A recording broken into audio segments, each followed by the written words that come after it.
Let's introduce our guest for today. Super excited about this. We were both ill, unfortunately, when we scheduled our previous time to have a discussion. Luckily, we were both able to reschedule. I'm really happy to have him here. His name is Bradley Mason, and he is a carpenter and a great writer, and he has been writing a lot about anti racism and a lot about how it relates to evangelicalism. So he's going to talk to us about that. I'm so grateful to have him here. Welcome to the Contraband Wagon. Brad, what's up, man? Nothing much. Glad to be here. Yep. We are Sad it really, didn't work out last time, but I'm glad to be back. yeah, man, we're glad to have you back. Yeah, and trust me, it wouldn't have been great. I could barely talk. My voice was practically gone. So I'm Right. really glad that we were able to make it work. So Yeah. let's Same note. right? Yeah, it's going around, man. But I'm glad we're healthy, and let's make the most out of this time that you've graciously given to us. So first of all, I noticed that you called yourself racist maybe like four times, maybe five, and there's always this big discussion on social media on Twitter that I'm sure you've seen about how bad the word racist is. Now you seem very comfortable calling your previous self racist. I remember being on social media having someone try to make a distinction between people who were racist due to ignorance, right, and then making racist assumptions, which is kind of basically what you described, and then people who were more malicious in their hatred toward and animus toward a specific racial group. Um, and we were arguing about the consequential nature of that distinction. Right. And you seem to just be like, I accept the moniker because it fits, but a lot of people can't get there. So, how did you get there? I think, well, I mean, sort of when people change in general, they see themselves a little before and hopefully are willing to call out, what they were doing wrong. I feel, I mean, and maybe this is an analogy, maybe another failed analogy, but I know the same thing just in my own marriage, right? I thought like, I'm a great husband. I'm doing all the stuff God tells me to do. And then, like 10 years later, you realize, hey, you're kind of a dick and very selfish. And you know what I mean? And at some point, if you're going to change, you have to like see and own that's, oh no, that's who I am right now. And the only way that I'm going to become any different is if I can acknowledge that. So that I kind of feel that way about the term racism. But also, I mean, once you study and you start to land on there's a definition of racism, well, do you fit the definition or not is, kind of all it is. But I think what a lot of people are grappling with is just the personal guilt aspect, guilt feelings or their level of culpability, I think is what's at play. So they don't, even if they may see it, they don't want the moniker because then they feel like, oh, I would never join the KKK or I never personally hurt someone. But there's a lot of layers to that. I mean, I would say that knowingly doing something evil, as opposed to not knowing, does change your level of culpability and changes your level of personal guilt. But if racism is believing or acting in a way as though a people group is inferior in mind, body, culture, morality, well, then if you believe any of those things or you act according to any of those things, then you are a racist. You know, you have racist ideas. You believe racist things. So, but then I would say your culpability level changes if you recognize that and then you just don't do anything and you don't try to change at all. Um, but I do think that there's also a lot of people, if I may go on, who are kind of misunderstanding what other people are saying. Like in particular, I know Robin DiAngelo, who's worthy of much critique, yes, but some of the critique that she gets is just she uses the word racist in a very specific, narrow way that she and some other, people define it. Um, just to mean to where it's just a social relation that one is in, right? Regardless of your thoughts or feelings or anything else. So if you're white, you're definitely racist.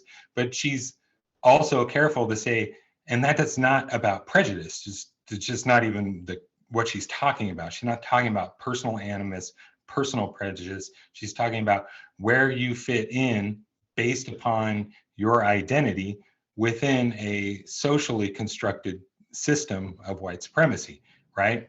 So I think that using the term in that way has caused a lot of people to wait a minute. I'm not a white supremacist. I'm not a. But if you understand how she's defining it, well, it makes significantly more sense. But what they also need to capture is that she also then addresses the question of guilt, and she says very plainly, she doesn't feel guilty for being a white person, right?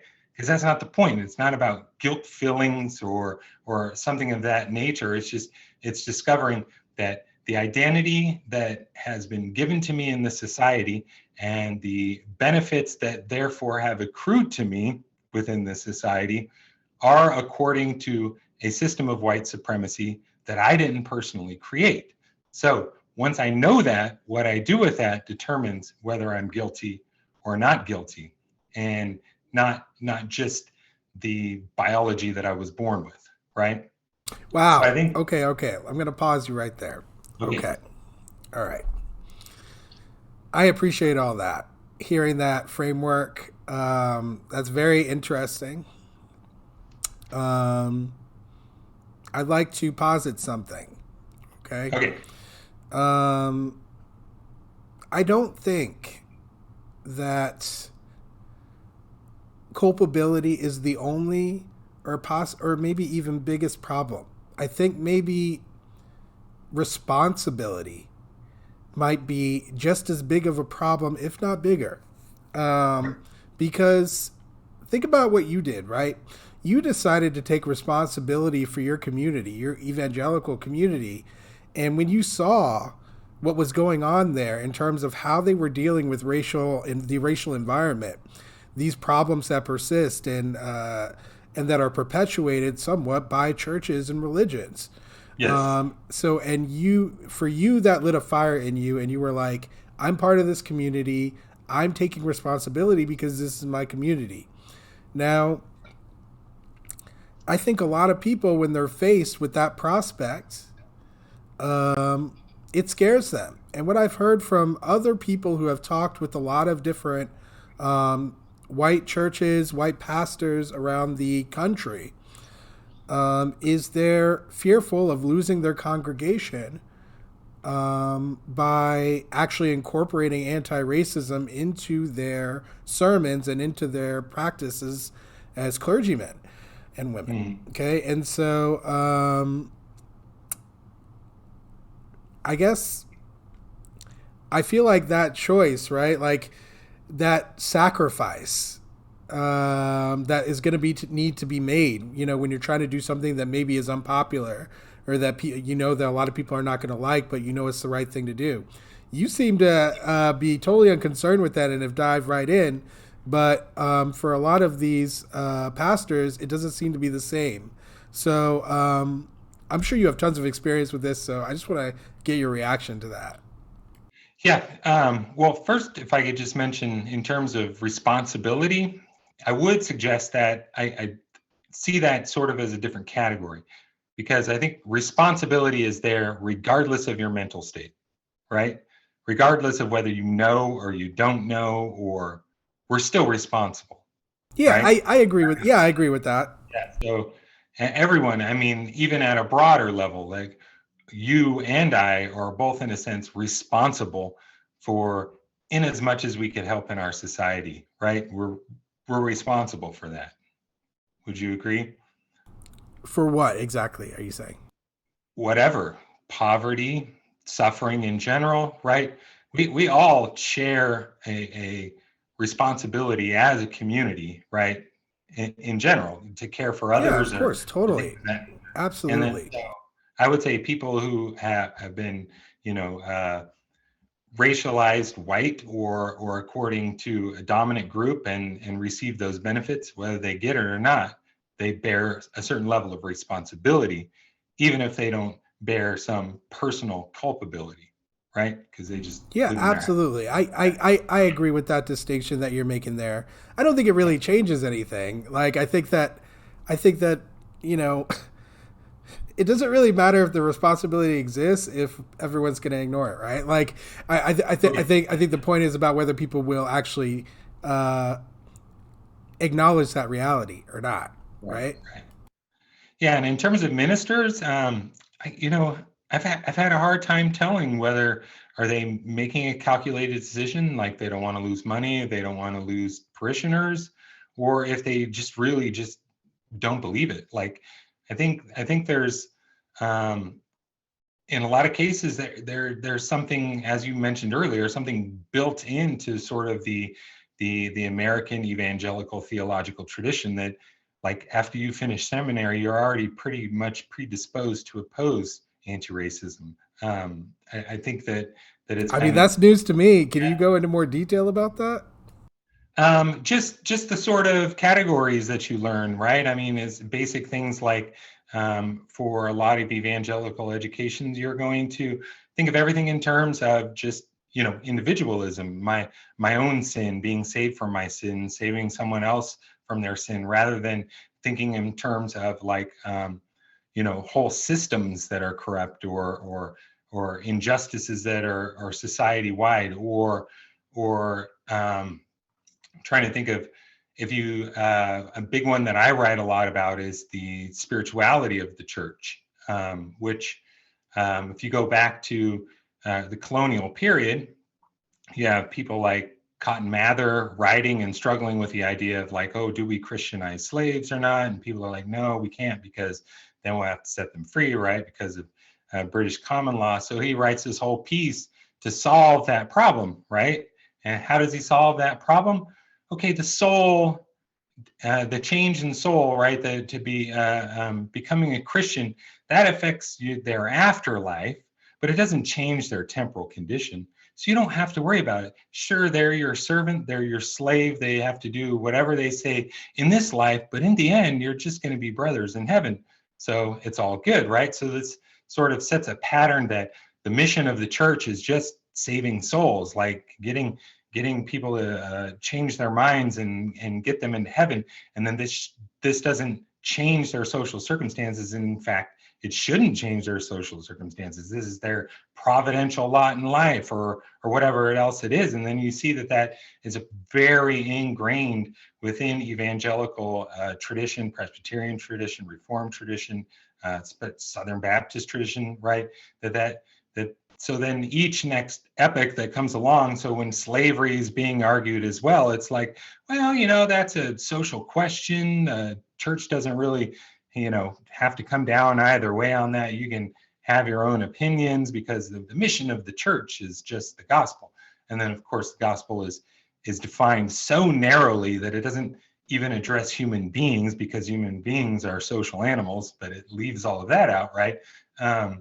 So I think that there's some fundamentals within the Americanized tradition of Christianity that are already going to predispose people who go through seminary or studying for the ministry to be a kind of against the very categories they would need to understand in order to be anti-racist.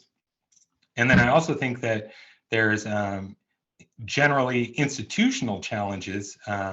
If you think about, you know, just take, for example, a university, any university that prior to, you know, Brown versus Board of Education and then, you know, the Civil Rights Act and everything, that say they, you know, they actively discriminated. They didn't allow any African Americans, probably Latino or anybody else, right, except for white people into the university in most cases. They have a token or quote unquote here and there. But so then when the laws change and like, okay, now that's illegal, right? Brown versus Board of Education, we have all of these laws, you need to integrate, you have to allow these other students. And I always think this is a helpful way to think about it. The same guy doing admissions, right?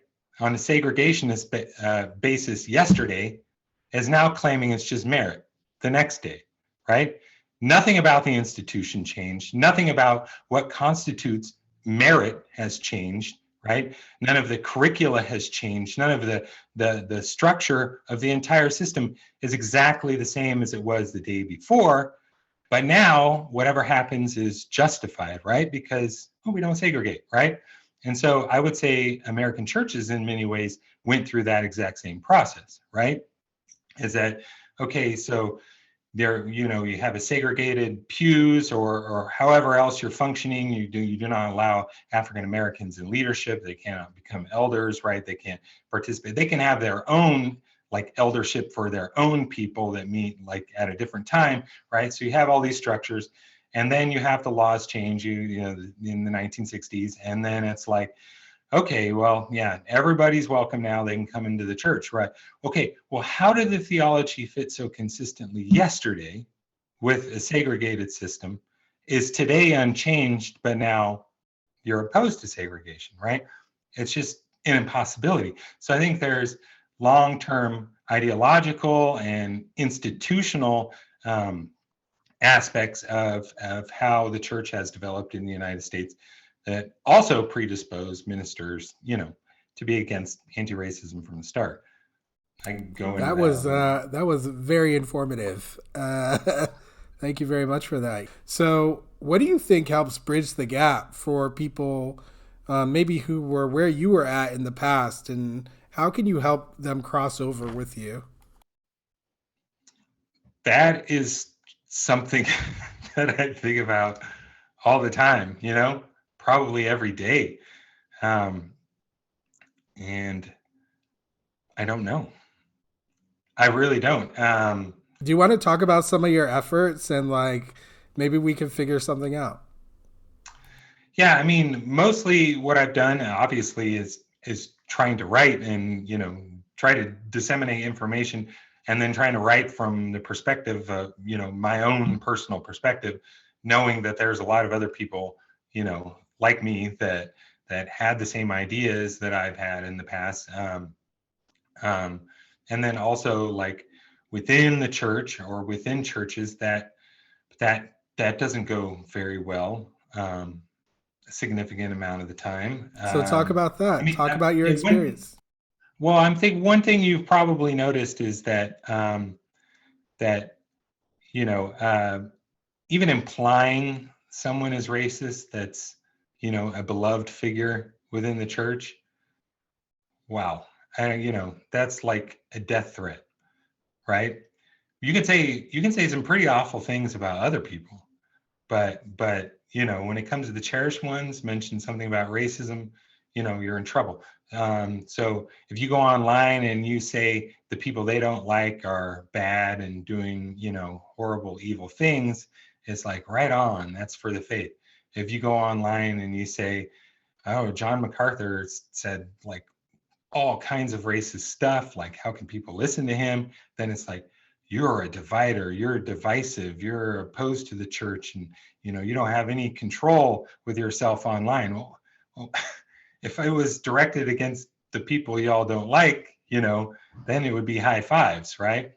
Which is kind of where I used to be when I first started writing on other topics many years ago, and on Twitter and elsewhere. It was like, hooray, for Brad and his reformed writing and defending all the right people.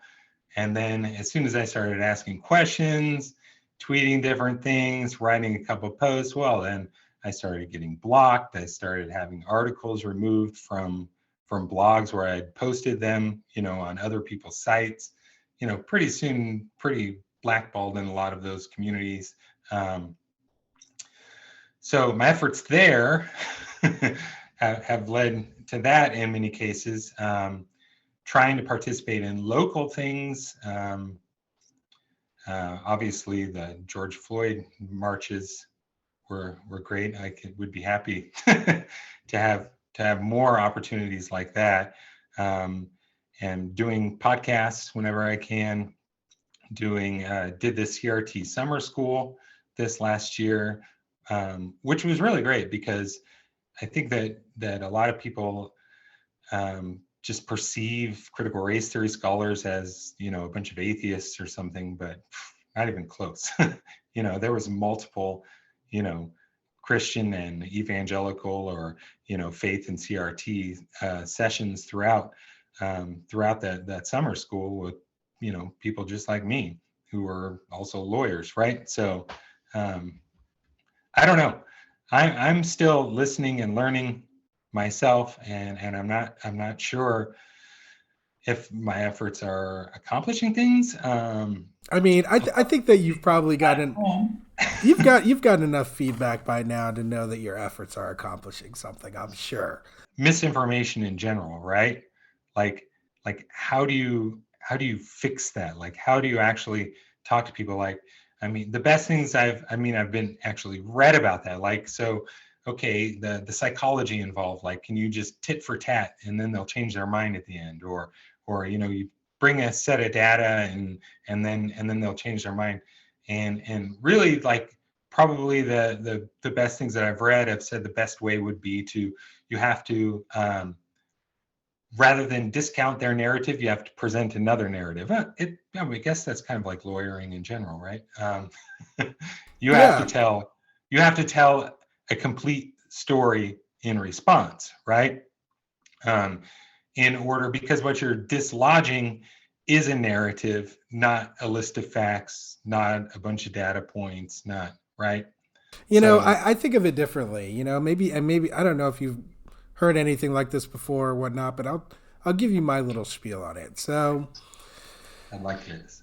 I have been having these conversations for decades, man, since I was a kid, and I'm also pretty good at math, and I teach math, and I think that those two things, including being quite empathetic and kind of understanding that from a young age and being able to utilize it, has led me to understand kind of some of the pressure points, you could say, of dislodging people from racist thought. And so, really, one thing that I like to do, I don't know if, I mean, I do know it makes a difference, but I don't really exactly know if it actually leads people to change, all the way to like actually doing research or stuff like that. I know that it opens up people's minds to new ideas. That's all I know. Okay. And so that's at least how we have to start anyway, right? So something has Right. to catalyze. So, um, if you think about so one thing I teach my students, right, is that the first step of problem solving is to identify the problem. If you think about the problem that we're having here, it's that people are believing in something that's illusory, an illusion, if you will. Okay.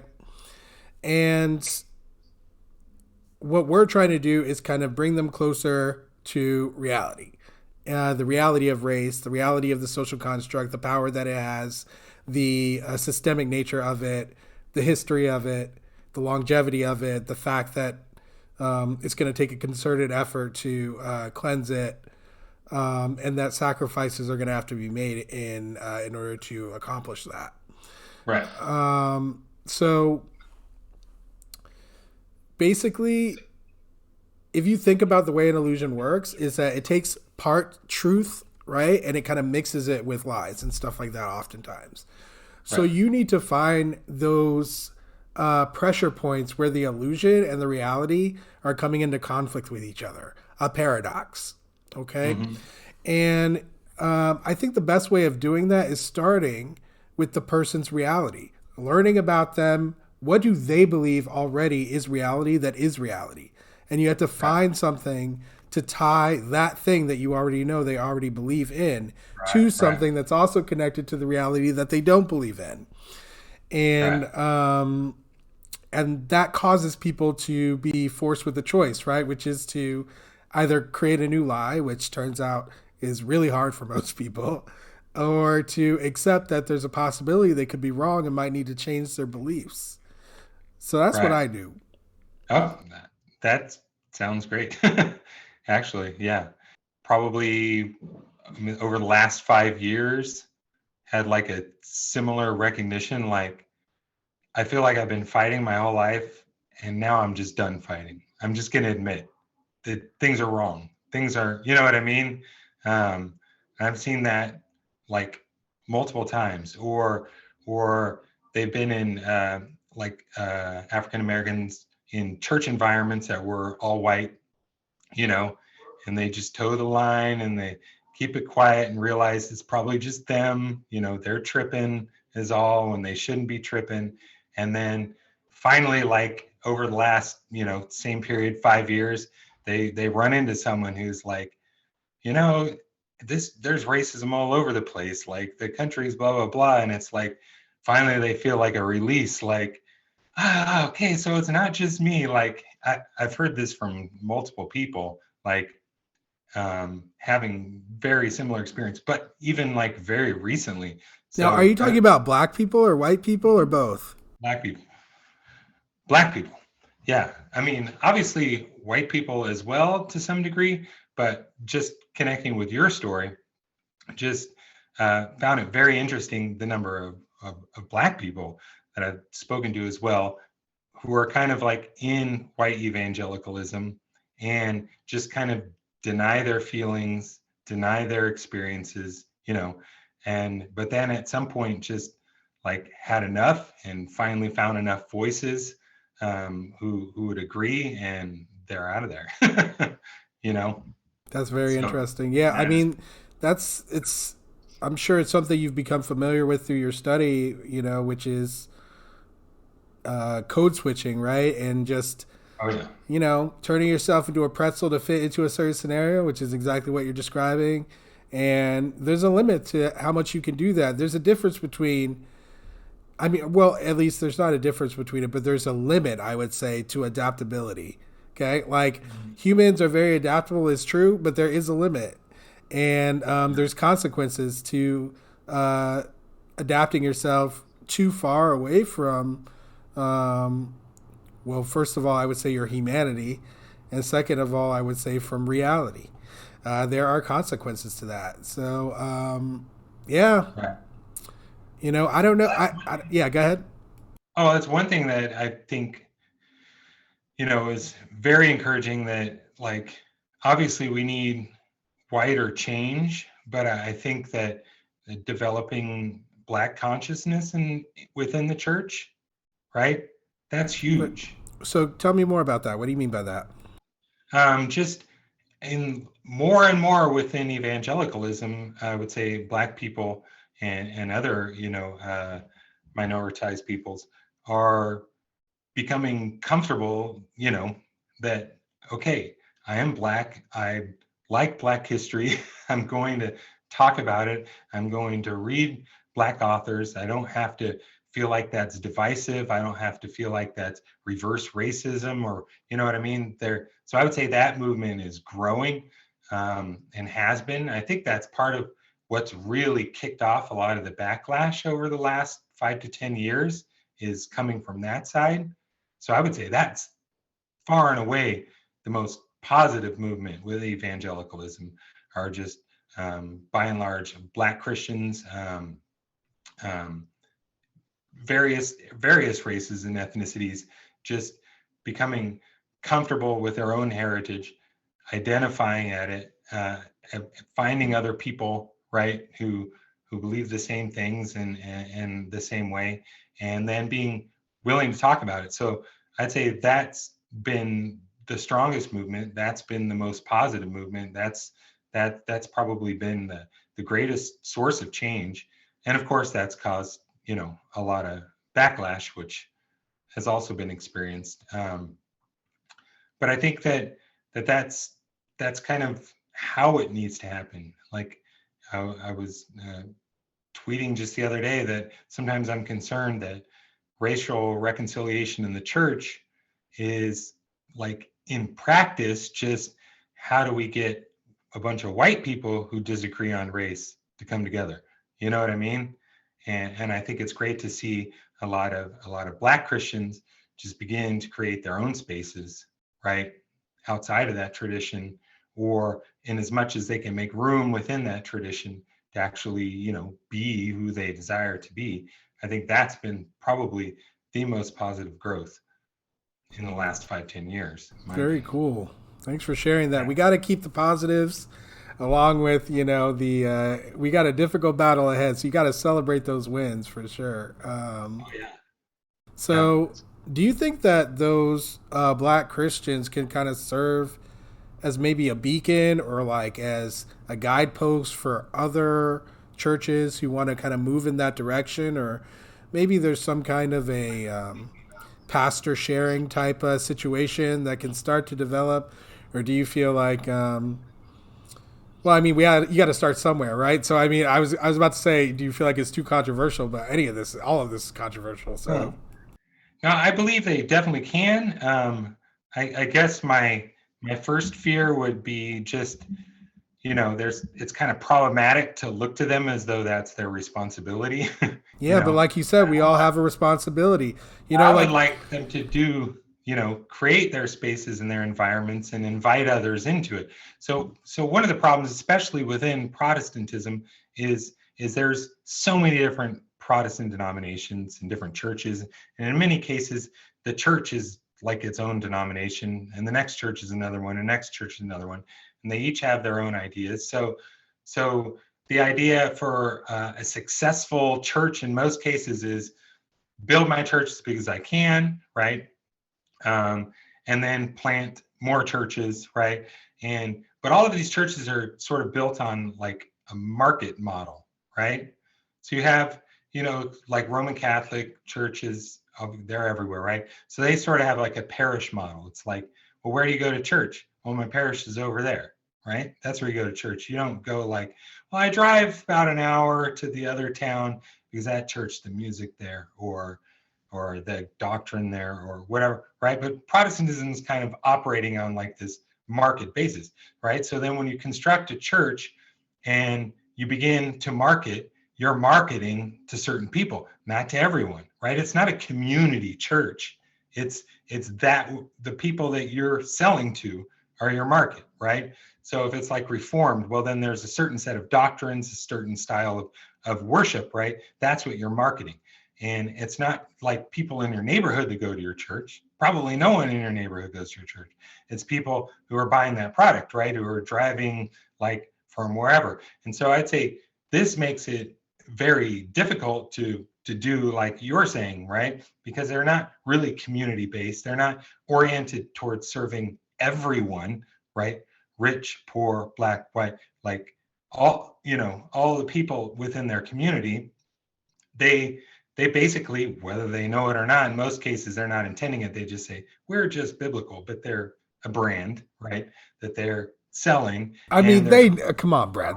They know, brother. maybe in some cases they really see that it's like they found these things in the Bible, and that's all we're doing, and they don't see like how heavily interpreted that is to get from there to where they are. But maybe they do. I don't know. I call that willful blindness. Willful blindness. Yeah, could be. Yeah, I know in some cases definitely is. Um, but so then what you're saying is like it's like suggesting Che Guevara overthrow the market model of the church and turn it into communism, to use a metaphor, right? And like that's the whole system is built on creating your marketable church product, right? And then selling it and then having people drive from wherever to get there so that everybody's the same when they get there, right? Oh yeah, absolutely. And Same as capitalism. yeah. And so that's how it works. So I think that in itself is just a fundamental barrier for having sort of black pastors influence at a level that isn't just strategic, because it often is strategic rather than power sharing. I mean, that's something that's just, yeah, that goes back to our other discussion, right? So power sharing within the church. Okay, let's put it this way. Conservative Christianity, right, is conservative in the sense that what is always the highest goal, right? It's purity of doctrine, right? Purity of doctrine within all conservative evangelicalism. That's like the number one, that's the highest good, right? The summum bonum within churches, purity of doctrine. So already you have built in an ideological preservation system, right? That transcends decades, right? And so going back to our discussion before, it's not easy to disentangle what you believe to be theology from what is in fact social theory or contingent artifacts of our own historical construction, right? It's not easy to ferret that out because the religious expression itself is kind of built around conserving, right? Like from the start. So ideologically, I would say they can be very protective of the tradition. I mean, it's stunning to me to go and read someone like Dabney. I don't know if you know who Dabney is, Robert Louis Dabney. Okay, he was a General Lee's chaplain, right? A Presbyterian. He wrote systematic theologies, and his work is still, very popular and highly regarded, right? And a lot of his work is just as racist as you can imagine. I mean, even when after the war, when they were trying to allow Black children into public schools, he was even opposed to that, right? Because that's a waste of taxpayer money and all that. So he's as vile and as racist as they come. But somehow we can just separate those little pieces out and learn great things from the rest of his theology, right? I mean, just like the founding fathers, right? Oh, yeah, exactly. So you don't see that as like integrated. Plus, on top of that, you have sort of a preservation system built in, right? Because you want to maintain the purity of the doctrine. So you can't start breaking those things apart and rethinking them. And then when it actually lands in the local church, now you're working with, you want people to come to church, so you got to sell the product, use a marketing model. And in the end, you have, in most places, only the people you've been marketing to come to your church. So everybody is the same type of person, right? And then you have a preservation system that has smuggled in, centuries of social doctrine and social philosophy and historical artifacts that didn't need to have anything to do with the religion. And then that whole mixture is really toxic to change and to rethinking things and to basically, and especially to power sharing, right? Yeah, it's a difficult problem, right? This kind of crazy helix that we got to deal with. Wait. Before I move on, actually. Now, you had mentioned that there's some people who you communicate with, not just on social media, but, like live and in person, who you ended up parting ways with because of over your views on anti-racism. Is that correct? Yeah. Mm-hmm. So, what Well, happened? our old church in general, where we had been members for many years, um, over like the course of 2020, I believe was that the year, right? Um, Everyone kind of came back for a short period from the COVID shutdowns, and then we were treated to like 3 sermons Sundays in a row that were supposedly addressing racism, but really they were condemning Black Lives Matter and condemning, social justice and calling it the social gospel, not the true gospel. Even mention of, the number of African American abortions in the service, right? So, like at that point, we were like, okay, it's just hopeless. We're never coming back. Me, my wife, and my children never wanted to step foot back in there ever again, and didn't.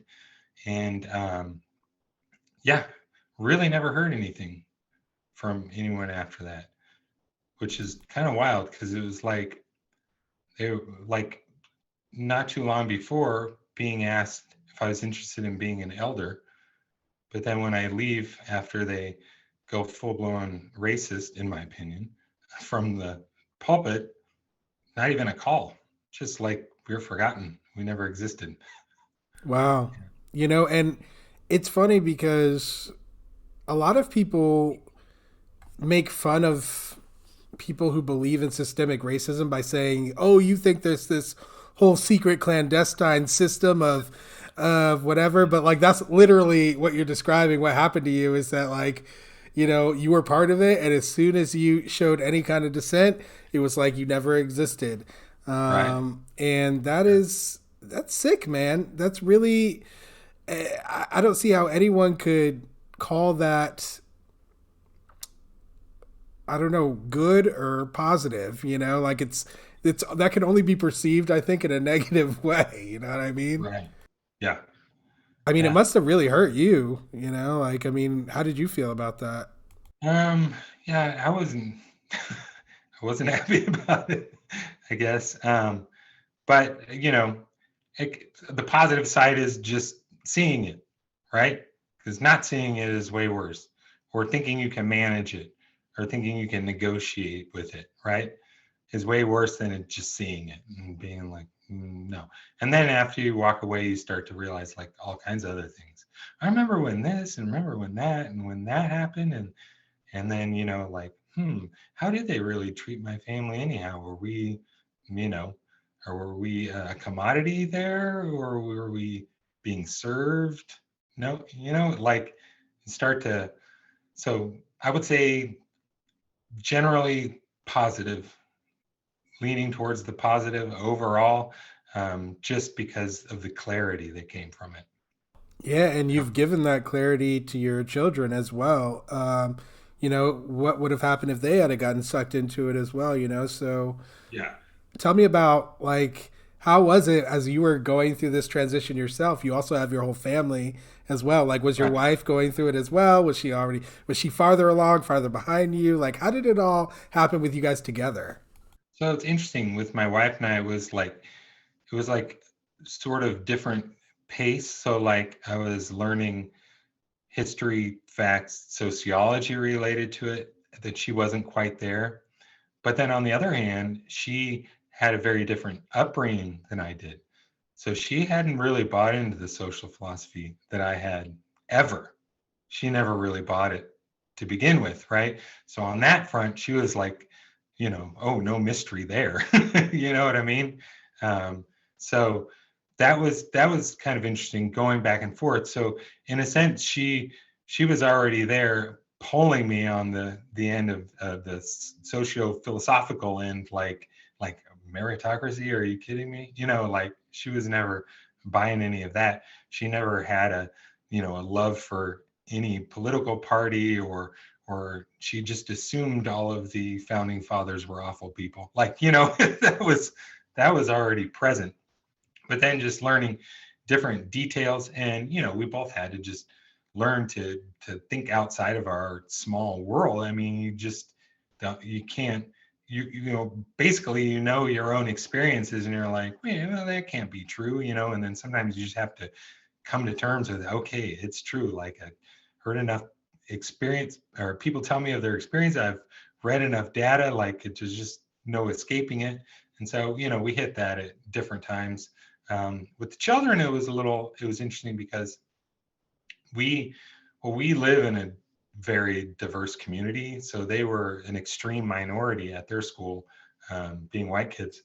Um, so they already kind of like were thinking down those paths, like I don't know, they already knew that there was sort of like a uppity privilege stigma to being white, like that was common sense to them after growing up in these schools, so I don't, there wasn't really any difficult there. Probably I would say the hardest part was on my end, just having to, re-apologize over over 4 years about things I was wrong about, because I clearly had taught them false things in many areas, you know, when it comes to politics to racism to general social philosophy to aspects of Christianity. I was very sure and hardcore in most of my ways. So there has been a process of, trying to make clear to them that I was wrong, that I don't know a lot of things on certain topics, that and apologizing for, steering them the wrong way or being too pushy on certain things rather than letting them think about it, stuff like that. That's so big of you, man, to have gone through that whole process. I mean, I'm very impressed, and I'm so curious to hear more about the details of that because I just I don't think a lot of people are capable of what you just described. I really don't. I don't think a lot of people maybe not are capable of it. I do think anyone's capable of it, but I think that most people would not make the choice that you made to apologize, to make a concerted effort to re-educate yourself and your family. Like, I just find that to be such a rarity in terms of my conversations I've had with people around this topic. So what do you think it was? Like, what really inspired you to take such affirmative action? No pun intended. But like, can you tell us? Um, hmm. Obviously, I mean, I want to do the right thing. Like, I think that as a Christian, that's Hang like on, that's not imperative. obvious. That's not obvious, right? Because I mean, think about this whole conversation, Yeah, and we've yeah, been but talking about Christians, we've been talking about Christianity. So come on it now. should be an imperative. I mean, and I felt that it is an imperative, right? That it's a must, right? Um, because if it's true and I've been wrong and things are wrong, then that's something that I morally have to address. Um, Second, I know that sort of the ideas and even the places and the institutions that I had my family in were not good for them, right? So then that's personal guilt. You want to try and fix that. You don't just leave that. You know, you want to repair. I want them to go forward and do better than I did, right? So that's a necessity. But I also think that on the issue of racism itself, there's something even more special about it because I think it is so formative for our nation, right? And our context, where we live. Like it's not just an issue to pick up. It's like the issue in many ways. It's we created a quote unquote democracy built around free markets where there was no supposedly no class structure, right? There wasn't royalty, there wasn't dukes, and the people who already everyone could have a go at it, right? And so how do we make that work? Well, we created a caste system around race, right? So then now we could determine who are the laborers, who are the landowners, who are the citizens, and right. So that's so deeply ingrained in our system. So if I'm going to understand the world that I live in and the politics that I engage in and my own history, like that's a major one. And I gotta take that into account. And then not only that, um, I understand it in terms of the way forward, right? That's the things that I don't like about the United States or our politics or our economics or our churches or anything like that. This is a central piece to a way forward as well. You know what I mean? I do. So, and I totally think that as a Christian, it should be a natural assumption that the people who had been subject to oppression and subordination for all of these years, right, are in many ways that voice, the voice we should be listening to, right? That if you study the Bible is a theme, right? Right? That's why Jesus took the lowest place, was poor, was homeless, right? Was ultimately crucified. That's the message that we're getting all the time. Is it's not going to be the oppressor It's not going to be the ruler. It's not going to be the wealthy, right? That are going to be the salvation of a people. It's going to be the historically oppressed. The people who have suffered most are going to have the corrective voice for, I'd say, politics, for economics, definitely within the church. I think that can be that can really help fix the poor state of much of evangelicalism if we could turn our ear towards those who have suffered from its imperialism rather than participated in its imperialism, if that makes sense. It does.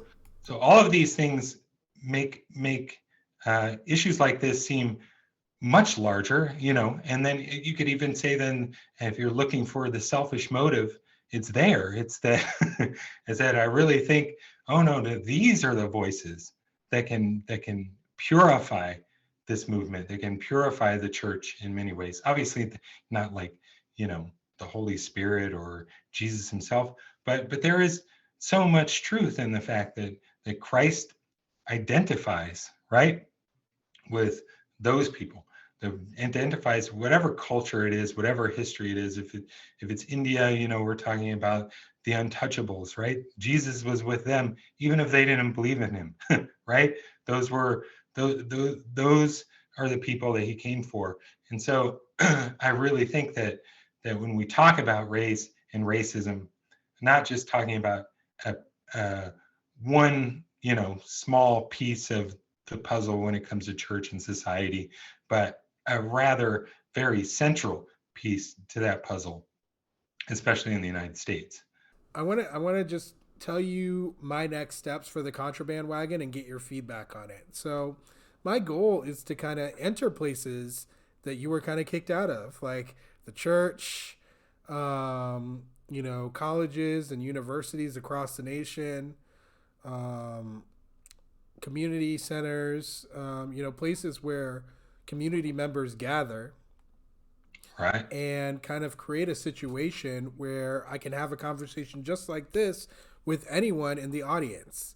And I've designed kind of a event that I wanted to use where people basically line up. They can come up and sit across from me on the stage, and we can have a conversation for a little bit, and everybody can watch. And what I hope that will do is to demystify these conversations for some people, to kind of diminish the fear that people feel about having them, to to validate people's humanity, but also be very rigid in terms of standing up for truth and justice. And you know, basically, I'm going to have 10 tickets that I'm going to hand out to people who ask really good questions or make really good comments, and then we're all going to Right. go out to dinner the next day. So Oh, a wow. 2 day event. And so this is what I'm working on organizing now. Really, I just need to have a network where I can plug into and start getting those events out there. 15, 20 minute Right. presentation at the start just so I can tell people about me and the work that I do. Right. Um, but what do you think about that? What's your feedback? I think that's awesome. So it would be then live somewhere, right? Like That's actual, correct. okay. Yeah. So where do you live? I live in North Carolina currently in the North Piedmont Carolina. in Raleigh Oh, Durham okay. area.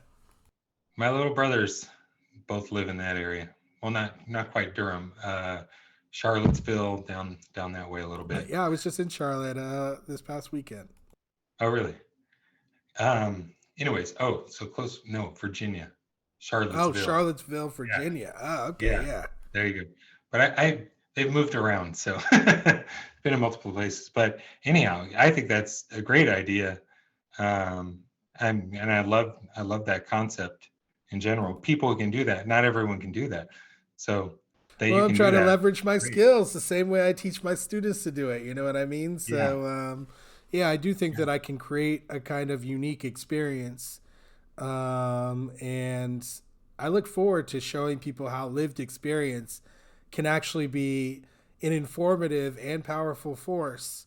And that it's not just junk science or whatever it is that people think about people's personal experiences that you can't actually learn from them. Really, Right. there's nothing more important than understanding some of the nuances in people's personal experiences, and you can learn Yeah. multitudes from it.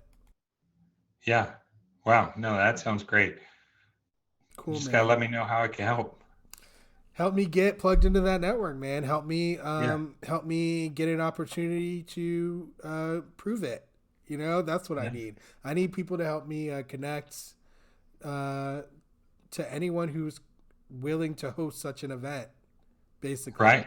So that's how you can Okay. help me. Yeah. Definitely. I'm already thinking. Yeah. Cheers, brother. I'll come up with some help. Well, Well, that listen, sounds man. really good. Here we go. Let me see if there's more comments here. Oh no. Okay. I just want to say thank you so much again for taking this time out, communicating with me like this. It's been a pleasure. Um, I just appreciate it so much. Thank you. Well, thanks for having me. I'm really glad to be here, and I enjoy this format, everything. So Great, it's man. great.